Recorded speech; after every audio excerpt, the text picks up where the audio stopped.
दोस्तों, हर किसी का एक अतीत होता है, फिर चाहे वो बुरा हो या फिर अच्छा हो, लेकिन कुछ गिने चुने ही लोग उसे उभर पाते हैं। कुछ उन्हीं उलझनों में उलझे रहते हैं और ये कहानी भी उन्हीं लोगों के लिए, जहां हम एक चिहिरो नाम की लड़की को देखते हैं जो एक खुश मिजाज और बिंदास किस्म की लड़की है। चाहे जानवर हो या फिर कोई इंसान, वो हर किसी को खुश करने की कोशिश में लगी रहती है। ऐसे एक दिन जब वो पार्क में थी तो हम एक हाई स्कूल गर्ल ओकाजो को देखते हैं जो चुपके से उसको अपने फोन में कैद करने की कोशिश कर रही थी। लेकिन ऐसा उसने क्यों किया?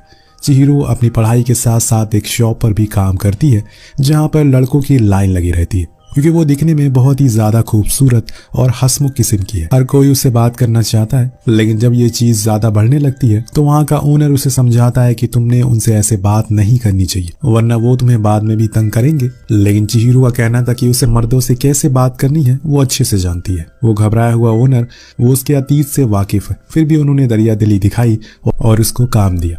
वहीं स्कूल में ओकाजो उन्हीं तस्वीरों को बहुत ही गौर से देख रही थी। उसने बस उन्हीं पलों को कैद किया जिसमें चिहिरो खुश थी और हंस रही है। शायद उसे इसी में सुकून मिलता है। वहीं एक दिन काम से घर लौटते टाइम चिहिरो ने देखा कि कुछ लड़के एक बूढ़े आदमी को तंग कर रहे हैं। उसने उन सभी को डांट कर भगाया और फिर उस बूढ़े आदमी से बात करने की कोशिश करी, लेकिन उसकी हालत बहुत ही खराब थी। बात करने की हालत में वो नहीं था और चिहिरो ने वो किया जो कोई आम लड़की तो कभी भी नहीं करने की सोच सकती है। वो उसे अपने घर पर ले आई, उसे अपने हाथों से नहलाया, खाना खिलाया, कुछ पैसे दिए। ये सब महसूस करके वो बूढ़ा आदमी बहुत ही खुश हुआ, उसे धन्यवाद करके वहां से चला गया।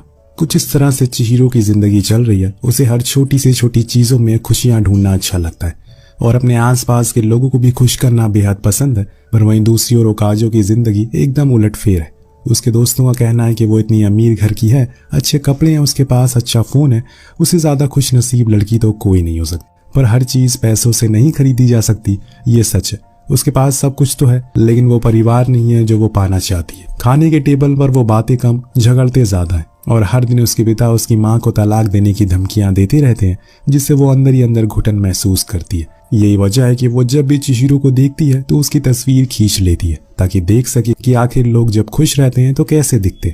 एक दिन उसके कुछ दोस्तों ने उसकी फोटोज को देख लिया और फिर उसके सामने चिहिरो का वो अतीत बयान कर दिया, जो सुनकर वो दंग रह गई। इतना भयानक अतीत होने के बाद भी वो इतनी खुश कैसे है? इसी सवाल का जवाब लेने के लिए वो बड़ी हिम्मत करके चिहिरो की शॉप पर गई, पर बहुत ही घबराई हुई थी वो। तब चिहिरो ने कहा कि आज तुमने मेरी कोई फोटो नहीं खींची। अब ये सुनकर ओकाजो तो एकदम ही सहम सी जाती है और वहां से फौरन भाग जाती है। आज भी चिहिरो उस बूढ़े आदमी के लिए खाना पीने का सामान लेकर जाया करती है, क्योंकि जैसे वो अकेली रहती है वैसे वो भी अकेला है। और एक दिन जब वो वहां अपनी जगह पर नहीं मिला तो उसके रहने वाली जगह पर वो गई।